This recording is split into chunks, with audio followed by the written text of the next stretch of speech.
कोई बीच में बोलेगा नहीं। चलिए अब कथा शुरू होने जा रही है। तो एक राजा थे, तो उनके 5 रानियां थी। अब 5 रानी रहे तो राजा का प्रेम एक से खाली था। छोटी रानी से इतना उन प्रेम करें कि मतलब और 4 रानियों को पूछते ही नहीं थे।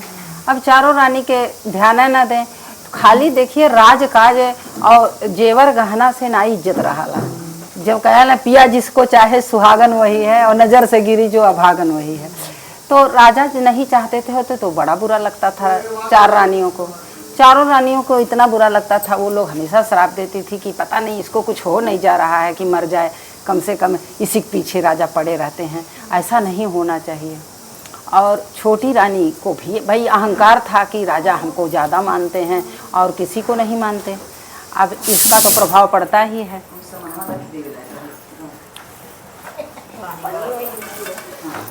उसके बाद अब यही प्रक्रिया चल रहा था। धीरे धीरे समय बीतने लगा, बहुत ज़्यादा दिन हो गया। बाल बच्चे भी सभी रानियों के हो गए, इनको भी बच्चा हो गया।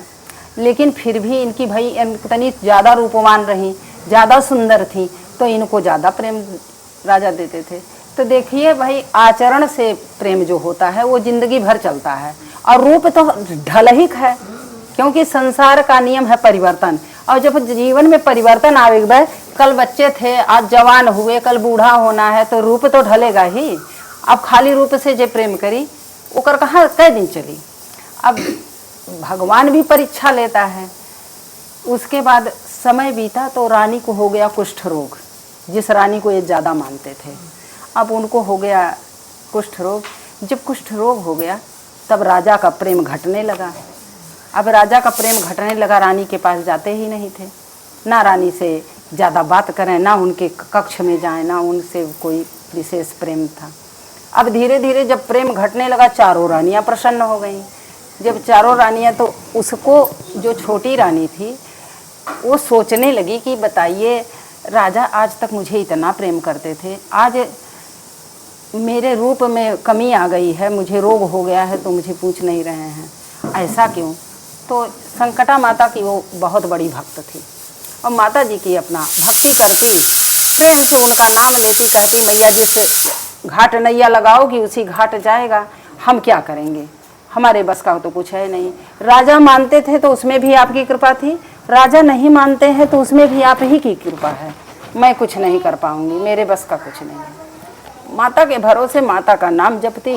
और भाई राजा राज दरबार था, तो राज दरबार में कोई कमी तो रहती नहीं है। हर हफ्ते वो सुहागन खिलाती और दान पुण्य करती, हर तरह से सोना सरफी देती, मतलब हर प्रकार से अच्छे कर्म करती थी। तो सत्कर्म करे तो भाई सत्कर्म करने से तो हमारे पुण्य बढ़ते हैं, हमारे पुण्य जब बढ़ते हैं तो हमारे संकट कटते हैं। यह लिखा गया है हमारे वेद पुराणों में, समझना भी चाहिए सबको। अब धीरे धीरे समय आया, कुष्ठ रोग तो ठीक नहीं हो रहा था, बड़े बड़े राज वैद्य आए, पंडित पुजारी से पूजा भी कराया गया, कोई फर्क नहीं पड़ा। अब जब कोई फर्क नहीं पड़ा तो बड़ी दुखी थी रानी, राजा पूछबे न करें। एक दिन उसको इतना कष्ट हुआ कि उसने सोचा इस राजमहल में रहने का क्या तात्पर्य है, मैं यहाँ नहीं रहूँगी, मुझे निकल जाना चाहिए। तो उसके बाद धीरे से रात में अर्धरात्रि में उठी हो और निकल के चली गई। निकल के जब चली जाती है तो अब राज दरबार में रानी को कौन पूछेगा भाई कहाँ जा रही है, क्या हिम्मत है, 100 दरबारी लगे हों, किसकी हिम्मत है रानी से कोई कहेगा। कोई नहीं बोला कि कहाँ जा रही हैं। वो चली गई चुपचाप, जंगल की तरफ चली गई। जाते जाते भोर हो गया, एक भयानक जंगल में चली गई। जब जंगल में चली जाती है तो क्या होता है कि देखती है एक बहुत बड़ा सरोवर था। सरोवर के पास एक मंदिर था संकटा माता का। देखिए कहल है जो इच्छा करी हो मन माही, प्रभु प्रताप कुछ दुर्लभ नाही, रामायण में लिखा हुआ है तुलसीकृत। तो अगर हमारी इच्छा हमारा प्रेम है भगवान के प्रति तो कहीं ना कहीं मिला देते हैं, बस हमारे अंदर धैर्य होना चाहिए। अब जब वो चली गई तब सरोवर के पास जब जाती है तो देखती क्या है कि ऋषि मुनि स्नान कर रहे हैं। ऋषि मुनि कोई पूजा कर रहा है, कोई माता के मंदिर में जा रहा है, कोई धूप दीप कर रहा है, कहीं सुहागनों खिलाई जा रही हैं। उसको देखकर बड़ी प्रसन्नता हुई। उसने कहा, हे मैया, हमने तो इतना पूजा अर्चना किया लेकिन हमारा कष्ट आपने दूर नहीं किया। मेरे में ही कमी रही होगी और आपकी क्या गलती है? आपके तो सभी संतान हैं, आप ऐसा नहीं करती हैं दो भाव, लेकिन हमारे कर्म जो होते हैं खराब, हमको ही झलाते हैं। कोई बात नहीं माता, अब यहीं रहूँगी मैं, कहीं जाऊँगी नहीं, यहीं आपके चरण में ही दम तोड़ दूँगी। कोई मुझे पूछने वाला भी नहीं है, कौन पूछेगा मुझे?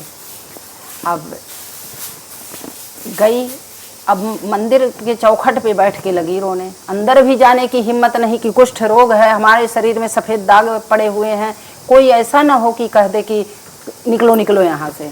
डर कठिन चीज़ होता है। अब वो डर के मारे अंदर भी नहीं गई, वही उसी चौखट पे रोने लगी। रोने लगी तो एक ऋषि महात्मा थे जो पुजारी थे उस मंदिर के, उन्होंने देखा, उन्होंने कहा कि बेटा काहे रो रही हो, क्या कष्ट है आपको? उसने कहा कि देखिए, हमारा बहुत बड़ा संकट है। बताई कि फला देश के मैं राजा की रानी हूँ और आज मेरी यह स्थिति है कि मैं दर दर भटक रही हूँ, कोई पूछने वाला नहीं है। तो समय परिवर्तित होते कौन देर ना ही लगा। इसी नाते न धन का अहंकार करना चाहिए, न बल का, न रूप का, किसी भी चीज़ का, न विद्या का। कभी भी अहंकार ही सबको खाता है।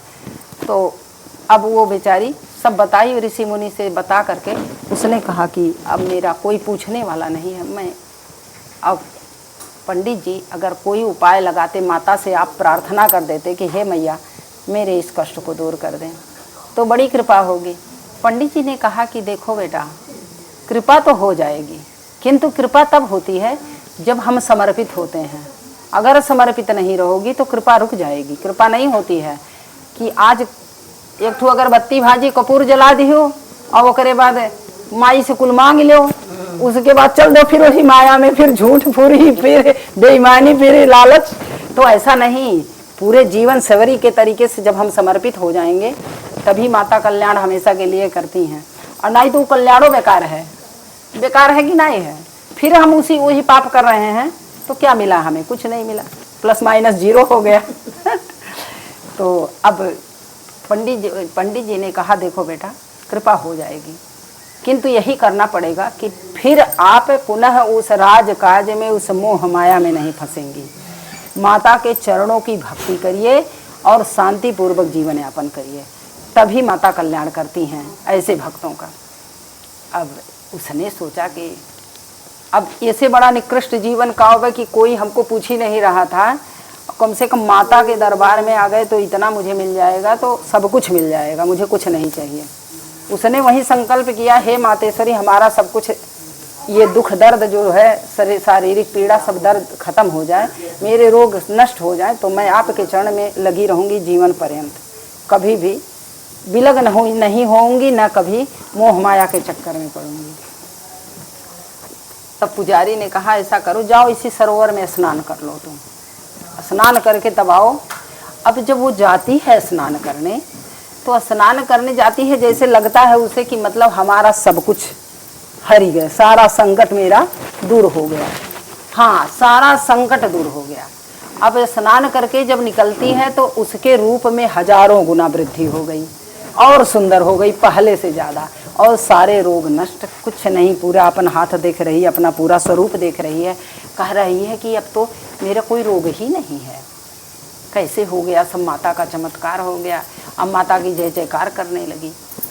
पंडित जी ने कहा देखी, हो गया माता का चमत्कार, किंतु अब माता के चरण में रहना, अब माया मोह जाल में मत फंसना। उसने कहा ठीक है गुरुवर, मुझे यहीं रहने दीजिए, यहीं आपकी सेवा करूँ। कहना नई कन्या को, मैं कन्या स्वरूप तुम हो, तुम्हें मैं यहाँ रखूँगा, मेरे ऊपर हजारों आक्षेप आएंगे, मैं यहाँ नहीं रहने दूँगा, क्योंकि यहाँ ऋषि मुनियों के बीच में कन्याएं और स्त्रियां वर्जित है रहना, तप भंग होता है इससे, इसलिए यहाँ नहीं रहना है। तुम अपने राजकाज में जाओ, अपने महल में जाओ, वहीं तपस्या करो।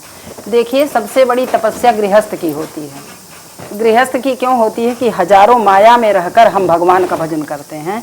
तो जब हजारों माया आगे पीछे है, हमारे बेटी है, बेटा है, धन है, दौलत है, सारी चीज़ें हैं, फिर भी हम भगवान को याद कर रहे हैं, माता को याद कर रहे हैं, तो ये सबसे बड़ी भक्ति होती है। जोगी महंत तो बने हुए हैं उसी के लिए, लेकिन गृहस्थ करें तो सबसे ज़्यादा पुण्य मिलता है। इसीलिए गृहस्थ का सबसे बड़ा गृहस्थ आश्रम को बताया गया। अब बड़ी खुश हुई, उसने कहा चलिए ठीक है कोई बात नहीं। अब वो चली वहाँ से धीरे धीरे 2 दिन में पहुँच गई, जा कर के अपने महल में गई। तुरंत मंत्रियों को ऑर्डर दिया उसने कि हमारा कक्ष सजा दिया जाए। अपना कक्ष उसने साफ सुथरा करवाया, कहा कि माता की एक मूर्ति रख दी जाए। माता की मूर्ति रखाई गई। अब वो प्रतिदिन पूजा करती माता की और रात दिन भजन करती, हर हफ्ते सुहागन खिलाती, यही उसका प्रतिदिन का काम था, हमेशा यही करती। राजा ने देखा, जब राजा ने उसके रूप सौंदर्य को देखा, राजा मोहित फिर हो गए। राजा गए कहीं कि अब मैं तुमसे प्रेम करता हूँ। कहीं सरकार मुझसे प्रेम ना करें, आप रूप सौंदर्य से प्रेम कर रहे हैं। मुझसे प्रेम अगर किए होते आप तो मैं, जब मुझे कुष्ठ रोग हो गया था तब भी आप प्रेम करते।